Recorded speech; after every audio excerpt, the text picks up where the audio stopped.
जिल्हा परिषद सोलापूर येथे संत गुलाबराव महाराज जयंती उत्साहात साजरी।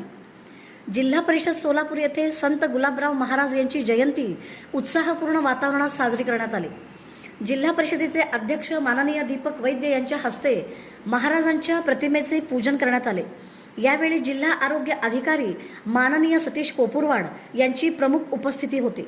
तसेच जयसिंग परदेशी, हेमंत पवार, मधुकर बाळा, सहाय्यक प्रशासन अधिकारी गिरीश जाधव, अविनाश गोडसे, श्रीमती शशिकला म्हेत्रे, श्रीमती अनुपमा पडवळे यांच्यासह अधिकारी व कर्मचारी मोठ्या संख्येने उपस्थित होते। यावेळी अध्यक्ष दीपक वैद्य यांनी संत गुलाबराव महाराज यांच्या जीवन कार्याचा आढावा घेत मराठी, हिंदी, संस्कृत आणि वऱ्हाडी बोलीवरील त्यांचे प्रभुत्व तसेच साहित्य, अध्यात्म, संगीत आणि आयुर्वेद क्षेत्रातील योगदान अधोरेखित केले। ते 133 ग्रंथ, हजारो ओव्या, अभंग आणि श्लोकांची निर्मिती करून त्यांनी मराठी साहित्य समृद्ध केले असे त्यांनी सांगितले।